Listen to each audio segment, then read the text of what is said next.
September 1942. The city with the dictator's name. I was certain we would conquer Stalingrad in weeks. The name itself sounded like an invitation. Stalin City, a trophy that would announce to the world that Germany had reached the Volga and crushed the Soviet heart.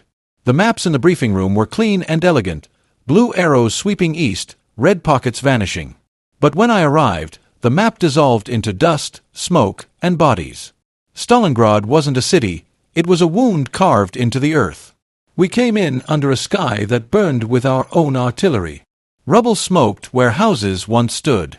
Streets no longer had names, only coordinates, only targets. The officers spoke of rapid operations, of securing industrial sectors, but the air itself resisted movement. The smell of brick dust, fuel, and flesh filled every breath. My men joked less with each step. In their eyes I saw what I didn't dare say aloud. This place would not fall quickly. On the first morning, we advanced toward the western districts, where the Volga shimmered beyond the ruins. I ordered, "We'll clear block by block." My voice sounded hollow against the shattered walls. The answer came not from my men but from the city itself, fragments whistling through the air, shrapnel tearing the silence apart. The Soviets were already here, invisible among the debris. We fired into shadows and echoes.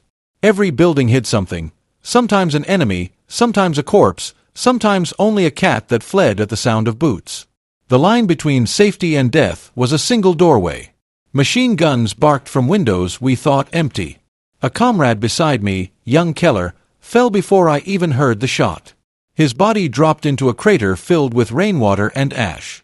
I remember staring at him for too long, wondering if the water could wash the war off his face. Command demanded progress, meters per day, but the terrain obeyed no orders. We fought over cellars, staircases, piles of stone. Each corner was a fortress. We learned quickly to move like rats, hugging walls, crawling through holes instead of streets. Our maps became meaningless.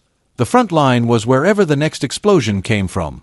By the second night, the sky glowed red as if the entire horizon were on fire. Flames from the oil tanks near the Volga painted everything in molten color. The city moaned beneath the bombing, yet it did not die. We bombed it more, thinking destruction would make it surrender. But the more ruins we made, the more the Soviets seemed to multiply. I wrote in my notebook that evening, "We are no longer soldiers of movement. We are prisoners of rubble." The ground trembled from distant shells, but inside the ruined houses there was a silence thicker than fear. Every man knew this silence would not last.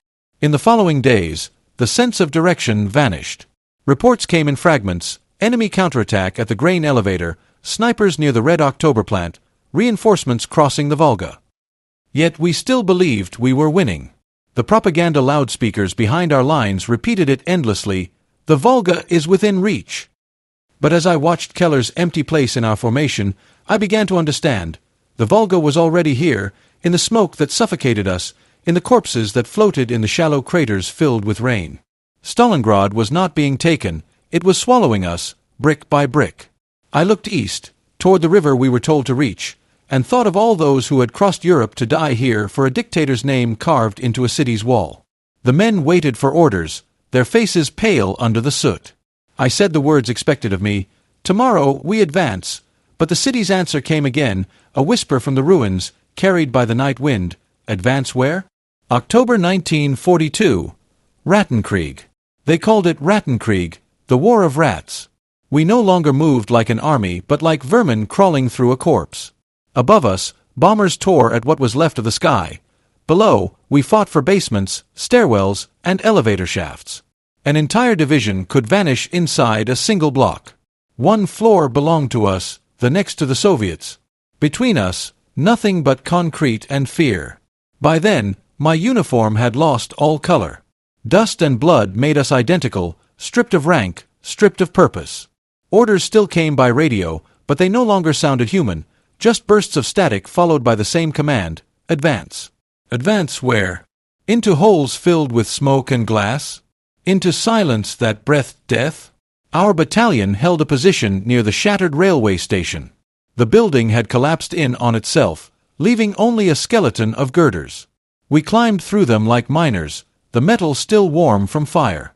Each step made a sound that invited bullets. The enemy was so close we could hear them cough through the walls. We whispered instead of talking, ate in the dark, and fired only when we could smell them. The first night in those ruins, I lost Keller's replacement, Corporal Weiss. We were clearing an apartment block, floor by floor. I told him to check a stairwell. He nodded, disappeared into the blackness, and then came the thud, heavy, final. I waited for a cry, a signal, anything. Nothing. Just that sound, swallowed by dust. I wanted to go after him, but the sergeant's hand on my shoulder stopped me. "He's gone," he said. His eyes didn't move from the shadows. He knew what I did. Down there, death had learned to whisper. Everywhere we turned, the Soviets were already there, crouched in the rubble, hidden behind broken tiles, firing from holes that hadn't existed an hour before. They didn't fight like soldiers. They fought like ghosts tethered to the earth. Chukhov's 62nd Army clung to us so closely that our own artillery dared not shoot. The distance between lines was sometimes 5 meters, sometimes less. We would hurl grenades into the next room, then storm it before the dust settled. Once, I found myself trapped with 3 men inside what had been a bakery. The ovens still stood, their doors twisted open like screaming mouths. The smell of burnt flour mixed with rot. From the next building, a Soviet shouted something. Maybe a curse, maybe a prayer. I fired blindly through the wall, and the echo came back louder than my bullet. Sleep came in fragments, 20 minutes here, 10 there. The city's noises never stopped, cracks of rifles, the hum of flames, the groans of those buried alive. We began to recognize the enemy by sound, the scrape of a shovel, the faint rattle of a Mosin-Nagant bolt. I learned that the line between hunter and hunted vanished in the dark. At dawn, mist covered the streets like a shroud. I saw rats feeding on corpses frozen mid-motion, uniforms torn open by the blast. One of my men whispered, "We're the same as them now." I didn't answer. He was right. When resupply came, it was just more ammunition and fewer rations. Command insisted the city was almost ours. They didn't see what we saw, the way the enemy refused to die, how they blended into every ruin. Each building we captured turned to dust before we could rest in it. That night, I wrote in my notebook, "We no longer fight for ground. We fight for rooms, for corners, for breaths." And still, in the suffocating dark of those cellars, I thought I could hear the city breathing, slow, patient, waiting.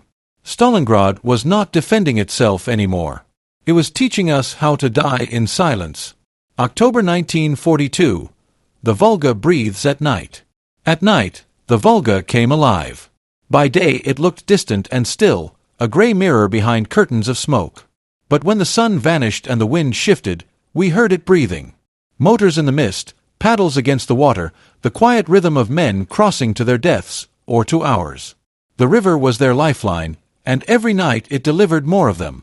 Through my binoculars, I saw dark shapes moving across the current. Not ships, not barges, shadows. Small boats slipping through the fog, silent until the artillery started again. By dawn, new Soviet troops would crawl out of the rubble as if the river itself had given birth to them. We killed them all day, and by the next morning they returned, different faces, same eyes. One evening, Lieutenant Brower whispered beside me, "They don't fight to win. They fight to keep us here." He was right, though I didn't want to believe it. I forced a laugh, said something about the Red Army running out of men soon. But inside, a thought began to dig. We are not taking the city, they are building a trap. The ruins around us had turned into a maze. The Volga's fog crept through the streets, mixing with the smoke from burning oil tanks. I could barely tell where the river ended and the city began. We advanced toward what was left of the factories, moving between heaps of steel and bones. Every time I lifted my head, a sniper's bullet cracked the air. My men stopped looking up altogether. At night, we tried to sleep among the collapsed walls, our faces blackened with soot. From the east came the low hum of engines, always engines, carrying fresh soldiers, ammunition, and courage across the water. We fired flares to spot them, but the mist swallowed everything. Our artillery tried to catch them midstream, yet the shells fell blindly. When the fog cleared, we saw only drifting debris, and sometimes the glint of a Soviet helmet vanishing into the ruins. One night, I climbed to a broken roof near the grain elevator. The Volga shimmered faintly under the moonlight, frozen smoke above its surface. I watched it for a long time, the endless motion of something too vast to stop. It seemed to breathe with purpose. It was feeding the city, feeding the war, feeding our slow death. Our communications officer intercepted a Soviet transmission once, something about reinforcements secured and positions held near the riverbank. The colonel dismissed it, said the enemy was desperate. But we could all feel the opposite. They were growing stronger, not weaker. Their supplies came in under our noses, while ours withered in the mud behind us. Each morning we counted fewer rations, fewer men. The wounded piled up in what used to be a tram depot. Some were delirious from infection, others simply stared at the ceiling, lips moving without sound. The medics worked with rags and melted snow.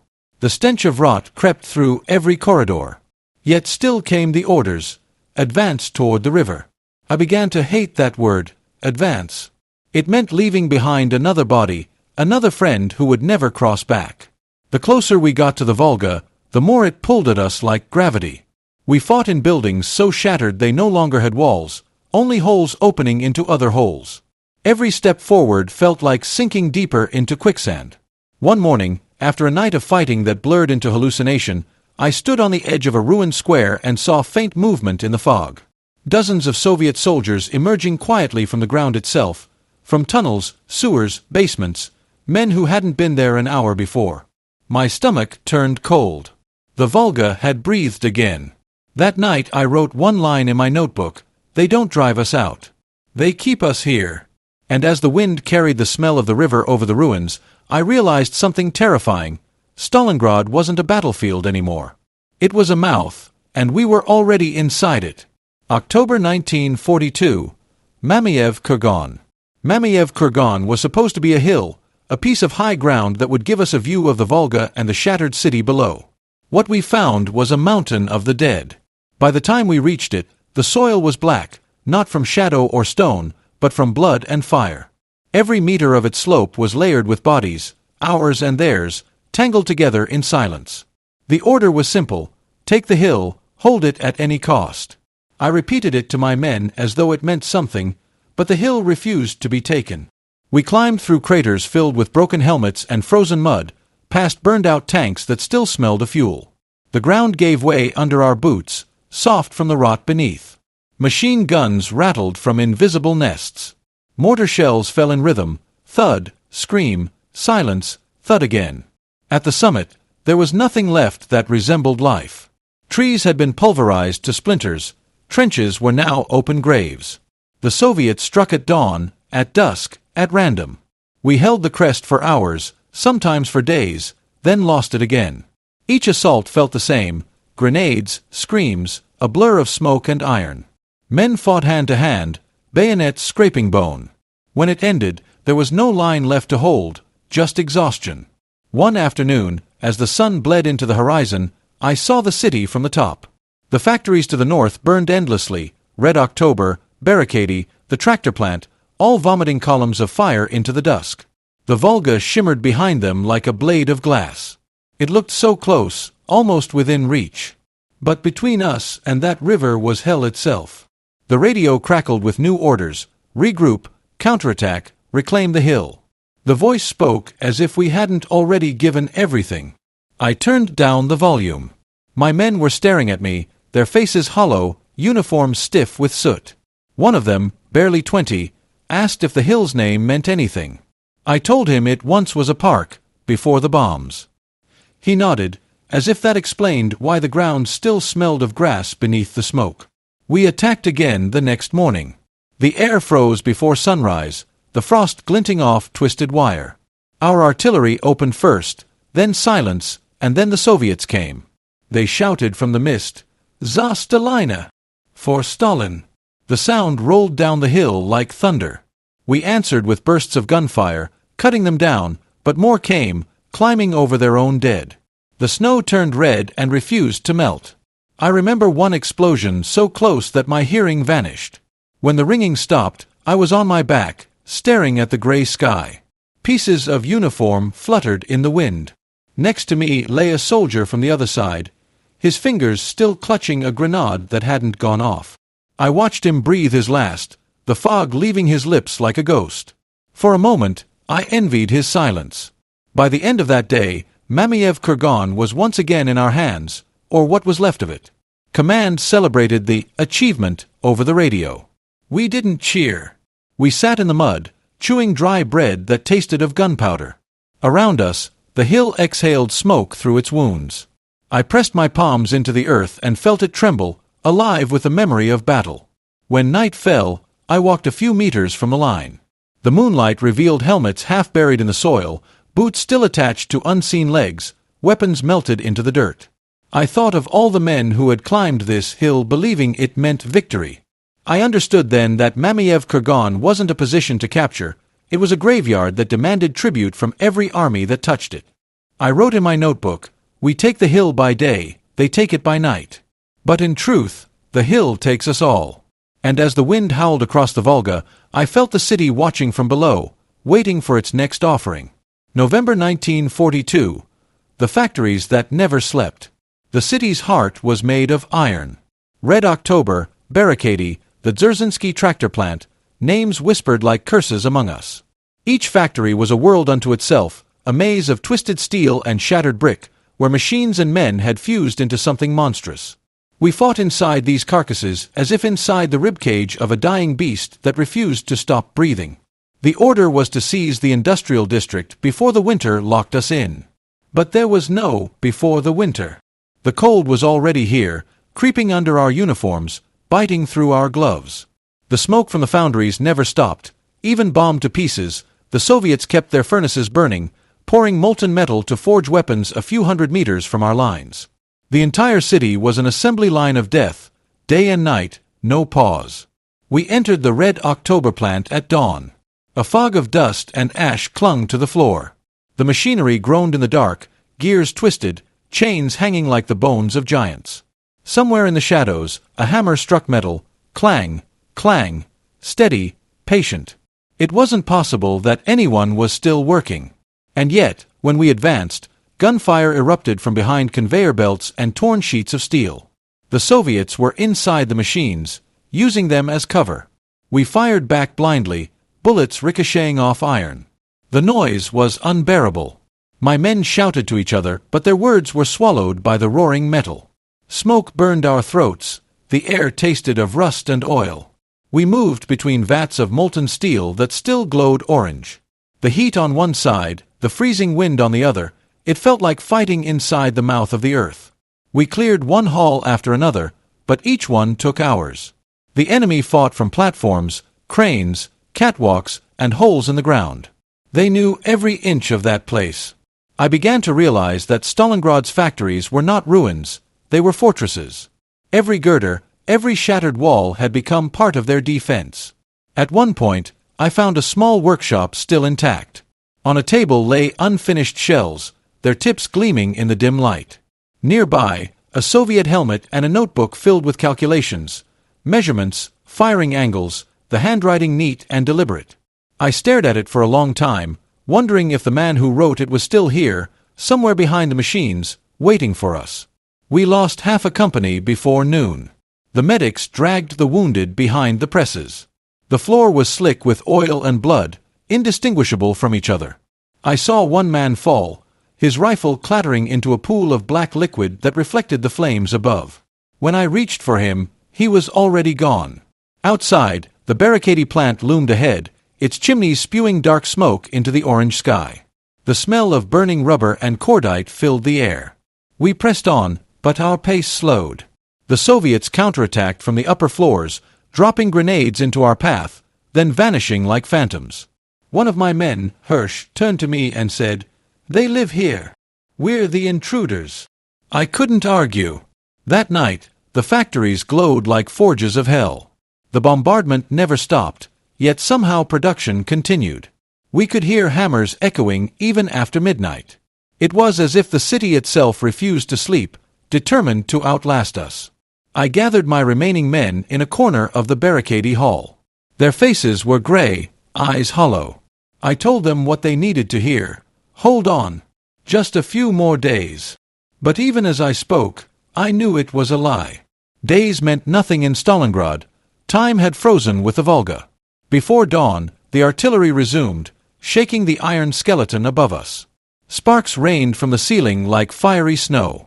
I looked at the flames reflecting off the steel walls and thought, the city is still building weapons from its own ruins.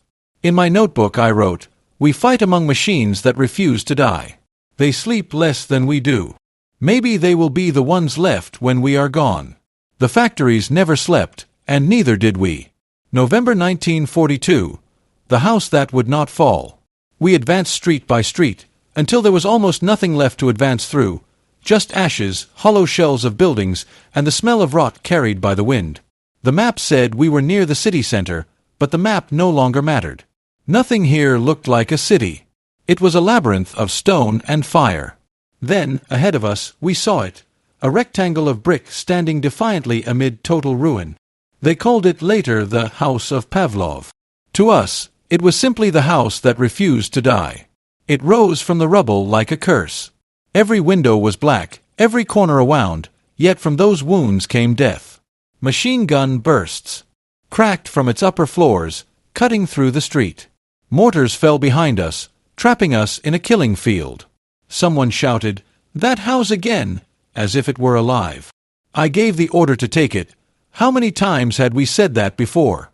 We crossed the open ground under fire so thick it sounded like rain on metal. Bullets chipped bricks around us, spraying dust into our mouths. We reached the first wall, blasted a hole, and poured inside. The air was suffocating, a mix of powder, smoke, and rot. From the stairwell above came a sound, boots scraping concrete, then silence. We threw grenades upward and charged. The Soviets were waiting. They seemed to grow from the walls themselves, appearing from holes and cellars, from behind overturned furniture. The fighting was so close we could see the whites of their eyes. Bayonets met rifles, rifles turned into clubs. A man beside me screamed as a grenade rolled between his feet. The explosion lifted him off the ground. Pieces of plaster and flesh rained over us. We retreated to the street, dragging whoever still breathed. The house loomed above us, untouched, indifferent. Its windows blinked with muzzle flashes, like the eyes of some vengeful creature. I remember staring at it, covered in blood and dust, thinking, how can bricks hate us? We regrouped and tried again 2 days later. This time we brought flamethrowers. The flames roared through the openings, painting the rooms in orange light. For a few seconds we believed we had done it. The fire screamed louder than the guns. But from within the inferno came new shots. The Soviets had dug tunnels beneath the building, emerging through basements we didn't even know existed. The house refused to fall. After the third assault, our company was a shadow of itself. The wounded begged for water. The medics had none left to give. I sat beside a burned-out truck, hands trembling too much to write, staring at that brick fortress while snowflakes melted on my face. Around me, the city hissed like a dying beast, yet that one building still fought on, unbroken, eternal. In the following nights, I could see it from our position, outlined against the burning horizon. Every time artillery lit the sky, it was there, still standing, still spitting fire. I began to dream about it, even when awake. It was no longer a building to me, but a symbol of everything that had gone wrong. We came to Stalingrad to conquer, to destroy, and instead we had found something stronger than fear, defiance. One of my men, his face pale beneath soot, asked quietly, "Why don't they just leave it?" I had no answer. Maybe they stayed because that house was all they had left. Maybe because its survival meant ours didn't. On the third night, I counted our ammunition like a priest counting sins. Each cartridge was a prayer whispered into a void. I told myself we'd try once more at dawn, but deep down I knew it didn't matter. That night, as I lay awake listening to the wind moaning through the ruins, I wrote a single line in my notebook. The city has many hearts, but this house is its soul. It refuses to fall, and because of that, so do they. And as I looked once more toward the flickering silhouette on the horizon, I realized with a chill that the house wasn't just defying our guns, it was defying the entire idea of victory. November 1942. The grain elevator. We had been told the structure was just an old storage building, an elevator full of grain, useless now, waiting to be cleared. But as we approached it, we learned that in Stalingrad, nothing was simple. Even a grain silo could become a fortress. The elevator towered over the flat terrain, pale and massive, its walls scarred by shellfire. From a distance, it looked empty. Up close, it was alive with gunfire. Machine guns cracked from its windows, and every hole in its wall spat death. The Soviets inside fought like men possessed. We had tanks, mortars, and flamethrowers. They had rifles and courage carved from stone. When we advanced, the air filled with the sweet, strange smell of burning wheat. It clung to our throats, turning every breath into pain. The ground was littered with husks and empty cartridge cases. Our tanks fired point-blank at the walls, the shells punching holes that somehow never grew wider. Dust and ash rained down like snow. We stormed the lower floors first. Inside, it was hell, dark, hot, choking. Grain burned in piles, glowing like embers underfoot. Every step sank into the ash of what once fed millions. The Soviets had used the sacks as barricades, stacking them into walls taller than men. When bullets hit, the grain burst out like smoke, blinding us. Somewhere above, I could hear voices in Russian, low, steady, determined. We climbed the stairs. Each landing was a battlefield. Grenades rolled down toward us, bouncing, hissing. We fired blindly upward, shells splintering the wooden beams. The structure groaned as if the war itself were trying to tear it apart. By midday, we had taken half of it, if taking meant bleeding for every meter. At one point, I found myself alone in a narrow hallway filled with smoke and heat. The smell of scorched cereal was overwhelming, almost sweet. Through the haze, two figures appeared, Soviet soldiers, one leaning on the other, both too weak to lift their weapons. For a moment we just stared at each other, all of us more ghost than man. I could have shot them. Instead, I lowered my rifle. "Take them prisoner," I told the men behind me when they caught up. One of them muttered that I'd gone soft. Maybe I had. Maybe I was just tired of adding names to the dust. We finally drove them from the upper floors, though the building burned around us. When it was over, the elevator stood like a black monolith against the sky, half destroyed, yet unbroken. From the outside, it looked as if it were still defending itself. Command called it a victory. It didn't feel like one. We had captured a grave made of concrete and grain. That night, as the wind howled through the open windows, we could hear faint noises from inside the walls, something shifting, crackling. For a moment, I thought it was another attack. Then I realized it was the grain still burning, smoldering deep inside the silos. The building was dying slowly, refusing to surrender its warmth. I sat against a wall, my face lit by the dull orange glow. The others were silent, too tired to speak. Outside, the city groaned beneath another artillery barrage. I thought of the Soviets we had taken alive, the look in their eyes, empty yet certain.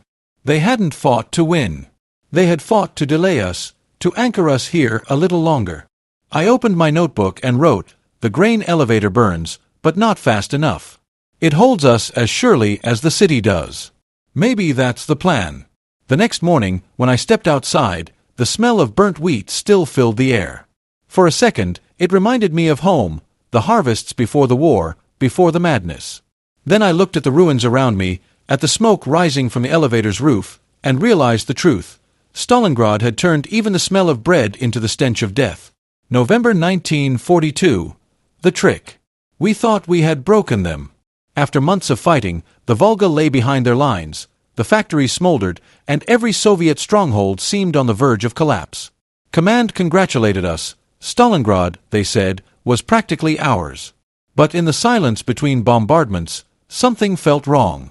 The enemy no longer fought to push us out, they fought to keep us in. The first sign came with a prisoner. A Russian sergeant, half frozen and grinning through broken teeth, looked straight at me during interrogation. When asked where his unit was, he simply said, "Everywhere." Then he laughed and added, "Stay here. The city is yours." I remember the officer beside me punching him across the face, furious at the mockery. But as blood spilled down the man's chin, he just smiled wider. That night, the maps arrived from headquarters, arrows stretching outward from Stalingrad, thin and fragile. We held the city center, yes, but our flanks, they said, were secured by Romanians and Italians. Light divisions, poorly armed, exhausted. We dismissed the concern. "They'll hold," someone said. "The Soviets are finished." Yet the lines on the map trembled in my hands as if the paper itself knew the truth. I began noticing strange movements, Soviet shells landing farther west, reconnaissance planes flying beyond our rear positions. We thought it was retreat. It wasn't. It was a net tightening around us. By mid-November, the air changed. Less resistance in the city, fewer counterattacks. The Soviets had stopped wasting men on street fights. That should have been a relief, but it felt like calm before a storm. I spoke with another officer who'd fought near Kalach. He said their scouts saw endless convoys moving at night, covered in camouflage, heading south. When I reported it, they told me it was nothing, just remnants fleeing east. But then I remembered the prisoner's words, "Stay here. The city is yours." I wrote in my notebook, maybe the victory they let us have is the cage they built for us. We had come to Stalingrad to conquer, and now we were anchored, hundreds of thousands of us, dug into ruins that no longer mattered. We thought we had trapped the enemy in the city. In truth, they had offered us the city as bait. And in the ashes around me, I felt the jaws begin to close. November 19th to 23rd, 1942, the Iron Embrace. It began before dawn, on a morning so cold that even the air seemed afraid to move. We woke to the distant thunder of artillery, not from the city, but from far beyond our lines. At first, we thought it was another German bombardment. Then the sound grew, closer, deeper, endless. The horizon in the west glowed red. Someone whispered, "They're shelling the Romanians." Moments later, the earth beneath us trembled. The offensive struck like a storm without warning. The Soviets had unleashed everything: tanks, rockets, infantry pouring across the frozen steppe. Reports flooded in, each worse than the last. The Romanian lines were collapsing. Units vanished without trace. Our radios screamed with broken transmissions. "Kalach, tanks everywhere. We're surrounded." The words came in fragments, then silence. By midday, we realized what was happening. The Soviet pincers were closing from north and south, racing toward each other across the plains. And we, hundreds of thousands of us, were the prey. I watched officers stare at their maps, the color draining from their faces. The red arrows on paper met at a single point: Kalach. The trap was closing. That evening, the sky turned to fire. Artillery thundered in waves, shaking the ruins around us. We could see the glow of distant villages burning on the steppe. Tanks rolled through the snow like black shadows. Refugees from the flanks stumbled into Stalingrad, Italians, Romanians, even German supply units, mud-caked, frostbitten, terrified. One of them kept repeating, "They came from nowhere, thousands of them." In the city, confusion reigned. Command still insisted we would counterattack, that reinforcements were on the way. But the truth seeped through the ranks: our wings were gone.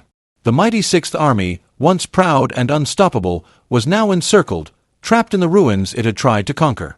That night, I stood outside a shattered factory and watched the snow fall red under the reflection of fires. A man beside me whispered, "We've been swallowed." I didn't answer. I thought of the prisoner's smile, the calm in his voice when he said, "Stay here. The city is yours." Now the meaning was clear. I wrote in my notebook, "The trap has closed." The Volga before us, the steppe behind, iron walls on all sides. Stalingrad was never meant to fall. It was meant to consume. December 1942. The air bridge that never came. After the encirclement, they promised us salvation from the sky. Göring himself declared that the Luftwaffe would sustain us, that a Luftbrücke, an air bridge, would feed the Sixth Army until relief arrived. We wanted to believe him. We had no other choice. At first, the promise almost seemed real. In the early days, transport planes droned above the smoke, dropping crates by parachute. We stood in the open, staring upward like starving pilgrims awaiting manna. Some crates burst on impact, others landed miles away, swallowed by the snow or seized by the Soviets. Once, a load of vodka shattered beside the runway at Potomnik. Men drank it mixed with snow and blood. Each day, fewer planes came. The cold thickened, and the Russian guns grew closer. The airfield turned into chaos, wrecks burning, wounded men crawling among the wreckage. The sky that was supposed to save us became a graveyard of falling aircraft. And still the messages from headquarters arrived. Hold your positions. The Führer is watching. The air bridge will sustain you. Sustain us? On what? Bread turned to dust. We slaughtered horses for meat until none remained. Then came the soup, boiled belts, frozen potatoes, anything that softened in water.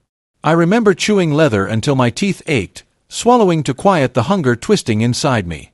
The men no longer spoke of victory.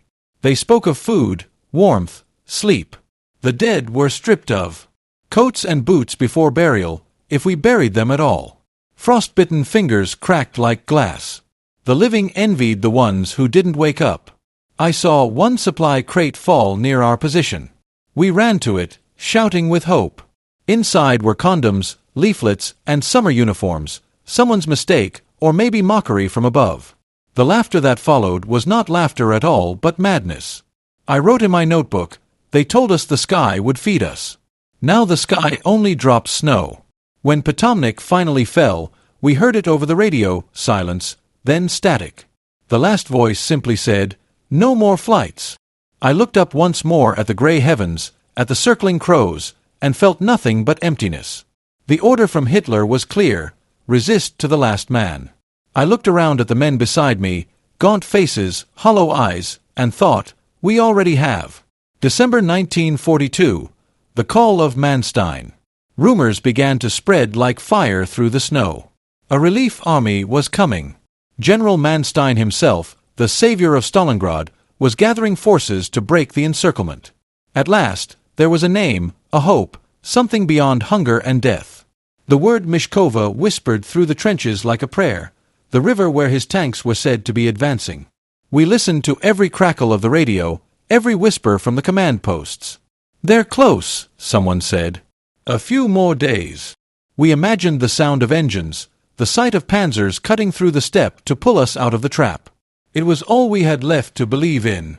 Then, one morning, we did hear engines. Distant, faint, but real. Men climbed from their foxholes, straining to listen. The horizon trembled with the sound of armor moving. Someone shouted, "Manstein! He's coming!" For a moment, our hearts returned to life. We fired flares, signaling, calling. But the noise never drew nearer. It faded, replaced by the rumble of Soviet artillery. The dream dissolved into smoke. Later, the truth reached us. The relief force had stopped, halted just short of the Mishkova River, a few dozen kilometers away. They had orders not to risk destruction. We were to hold our ground. They would wait. Hitler's command was absolute. The Sixth Army would stay in Stalingrad. We were to stand fast, not retreat, not attempt to break out. I felt something break inside me when I heard it. Not fear, something colder. Obedience had kept us alive until then. Now it chained us to death. My sergeant asked, "Why don't we just go to them? Cut through on our own?" I didn't answer. I knew what the answer was. Anyone who tried would be court-martialed or shot. That night, the frost was sharper than knives. I lay awake listening to the wind howl through the ruins. Somewhere beyond the snow, Manstein's men were waiting, engines idling, their tracks frozen in place. We could almost reach them in our minds, but not in reality. I wrote in my notebook, hope marched toward us and stopped at a river. The next morning, the sky was clear, blue as ice. And in that terrible beauty, I understood, no one was coming. The only movement left in Stalingrad was downward, into the earth. January 1943, cold within the bone. The cold had stopped being weather. It was a living thing, moving through us, feeding on us. It crept into the seams of our coats, into our joints, into our hearts. We no longer felt it as pain but as a slow erasure, first the fingers, then the hands, then everything that made us human. By January, the Sixth Army was no longer an army. It was a collection of shapes wandering through white ruins. Our uniforms were rags, our boots frozen stiff, our weapons rusted by frost. The few shells left had to be warmed by fire before loading, or the metal would crack. I once saw a man's rifle explode in his hands like ice shattering. We received 50 grams of bread a day, mixed with sawdust. I shared mine with 2 boys from my unit, both barely 18. We sat inside a collapsed building, staring at the crust in my hand as if it were gold. One of them, Müller, whispered, "Why are we still here?" His lips were blue, his eyes hollow. I tried to answer with the words the radio still repeated, "Hold your position. Relief will come." But my voice cracked. He nodded slowly, as if he understood the lie, and said nothing more. That night, Müller froze to death beside me. I woke to find him rigid, his eyes open to the ceiling. I closed them with my glove, but they froze again before I could blink. There was no time to bury him. We left him there, sitting upright against the wall, like a sentry who would never move again. The hospitals, if they could still be called that, were scenes from a nightmare. Men lay on the floor, stacked shoulder to shoulder, limbs black with frostbite. The doctors had no morphine, no bandages, only saws. The smell of rot clung to every breath. Outside, the snow turned pink from the blood poured into it. Everywhere, the same question hung in the air. Why are we still here? I wrote in my notebook, "The cold no longer kills us quickly. It waits, patient as a hunter. We are prey too weak to run." The frost howled through the broken windows like laughter. Somewhere, far beyond this frozen grave, the world still turned. But for us, inside Stalingrad, time had stopped, frozen solid like the corpses we stepped over. January 1943, Gumrak. When Potomnik fell, the last lifeline to the outside world was cut. The next name on the map was Gumrak, our final airstrip, a strip of ice and corpses surrounded by Soviet guns. We dragged the wounded there through knee-deep snow, their moans blending with the wind. Some never reached it, they froze mid-step, stiff statues left behind in the white. Gumrak was chaos. Burned-out transports lay scattered across the field, their fuselages torn open like ribs. The air smelled of oil, smoke, and blood. Every few hours, a plane would attempt to land, sometimes succeeding, sometimes breaking apart on the frozen ground. Men rushed toward them, pleading for space, waving papers, medals, anything that might buy a seat. There was never enough room. I helped carry a wounded lieutenant to one of the aircraft. His face was gray, his legs wrapped in rags. He gripped my arm and whispered, "Don't let them leave me." But when the engines roared, the ground erupted with mortar fire. The plane lurched, caught flame, and burst apart. The lieutenant's hand slipped from mine, blackened by smoke. After that, the flights stopped. Gumrak became just another ruin. We set up a field hospital inside a hangar, the floor slick with melted snow and blood. The wounded begged to be shot. The medics had no morphine left, only silence. On the road back to the city, I passed a dead Soviet medic, his pockets full of unused bandages. I took one and pressed it to my face. The fabric was soft, almost clean. I don't know why, but I cried then, quietly, so the others wouldn't see. That night, I wrote, "There is no sky left, only smoke. Gumrak is gone. The city tightens its fist around us, and we no longer fight to win, only to be remembered." January 1943, The Order and the Guilt. The order came on a frozen morning, delivered by a courier whose eyes looked as hollow as ours. "The Sixth Army will resist to the last bullet. There will be no surrender." The words were printed neatly, as if clarity could hide madness. I read them aloud to my men. No one reacted. There was nothing left to resist with. That same day, I saw the first signs of collapse, not of our lines, but of belief. Soldiers wandered without rifles, scavenging through pockets of the dead. One man tore the epaulets from his coat, muttering that he no longer wanted to belong to any army. I understood him. Each hour felt like punishment for sins we hadn't yet confessed. As I walked through the ruins, I saw children's toys half buried in the snow, a burned photograph, a pair of small shoes. I thought of all the civilians our armies had crushed under the same boots now frozen to the ground.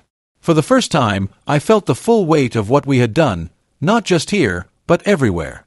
The guilt was colder than the wind. The propaganda units still broadcast from makeshift speakers, "Fight for the Führer. The fatherland watches."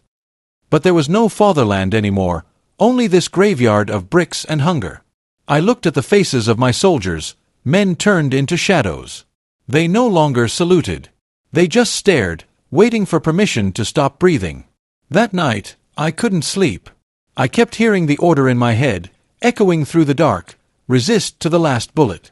I stared at my pistol, the last bullet resting inside it, and thought how easily obedience could become suicide. I wrote in my notebook, "The Führer commands us to die. But I no longer serve him, I serve memory and the dead."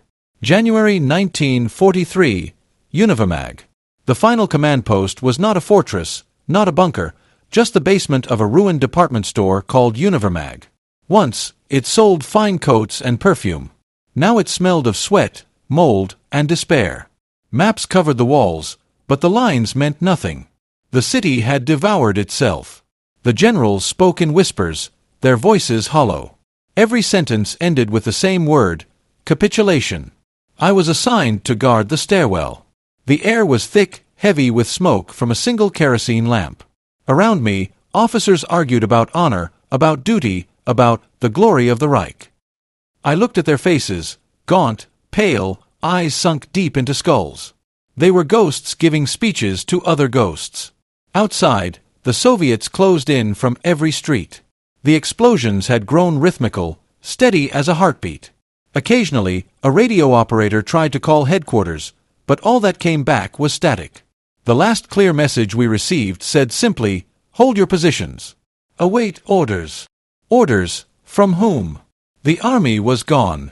The city itself was the only commander now. In the corner, a captain stared at a photograph of his family until the paper tore in his fingers. Another officer prayed. Softly in Latin, his lips trembling. I envied his faith. I took out my notebook and wrote, "The army is finished. Not defeated, consumed. Not by courage or by an enemy's strength, but by calculation and our own blindness." That night, I listened to the wind seep through the cracks of the basement walls. The Soviets were so close we could hear their voices above us. A shell hit nearby, shaking dust from the ceiling. The lamp flickered, then died, leaving only darkness. Someone muttered, "This is the end." No one disagreed. January 1943, the last note. The end no longer came with explosions, it came with silence. The guns still roared outside, but inside the ruins, time had stopped. I found a scrap of paper and half a pen, its nib cracked, and decided to write one last message. Not a report, not a confession, just a farewell. I wrote to my sister in Munich. I told her I was alive, though the word felt dishonest. I told her not to believe the newspapers, not to believe in victory, not to believe in him. I wrote, "The Nazism we served is a crime, and it is dying here with us." My hand shook so badly I could barely read my own words. Outside, the city groaned under artillery. Snow drifted in through holes in the wall, settling on corpses and documents alike. The air was bitter, metallic. One of my men came to me, his lips blue, and asked if we would surrender soon. I didn't know how to answer. Orders still said, "Resist." But resist what? The enemy or the truth? When he left, I folded the letter and gave it to a young messenger who claimed he would try to reach our outer line before dawn. He smiled weakly, tucked it into his coat, and vanished into the white blur outside. He never returned. Days later, I found the letter again among my own things, still folded, still sealed. I couldn't remember when or how it had come back. Maybe he'd dropped it. Maybe fate refused to let it leave the city. I held it in my hands, the ink frozen into the paper, and understood that Stalingrad had swallowed everything: armies, faith, hope, even words. I wrote beneath my signature, "If I survive, I will carry this with me." Not as proof of courage, but of guilt. January 31st to February 2nd, 1943, silence on the Volga. When it finally ended, there was no trumpet, no banner, only the cold hush that follows exhaustion. The last radio message from Paula's headquarters came at dawn on January 31st. The fighting has ceased in the southern sector. 2 days later, the rest of the city fell quiet. Stalingrad, that word of iron and fire, was still at last. I stepped out from the cellar where we had waited for death. Snow drifted through holes in the roof, settling gently on weapons that would never fire again. Men emerged from ruins like ghosts rising from ash, some with hands raised, others too numb to lift them. The Soviets moved among us, silent, watchful. There was no hatred left in their faces, only exhaustion that mirrored our own. The streets were lined with wrecks, tanks frozen in mid-turn, trucks buried in ice, soldiers half buried in snow. The wind carried the faint scent of smoke and metal, the city's final breath. I walked toward the river, the Volga, that gray mirror we had fought months to reach. It lay calm now, indifferent, as if it had always known how this would end. I looked back once at the ruins, at the place that had devoured 500,000 souls. We had believed we could master it. Instead, it had taught us obedience, cruelty, despair, and, in the end, truth. I thought of the prisoner's words months ago, "Stay here. The city is yours." He had been right. Stalingrad was ours, but only as a grave. I raised my hands as the Soviets approached. My rifle slipped from my grip and disappeared into the snow. I wrote my final line in the notebook. We thought we were conquering a city. Instead, we entered a lesson. And I will never obey a criminal state again. Then I closed it, and the Volga swallowed the sound of everything.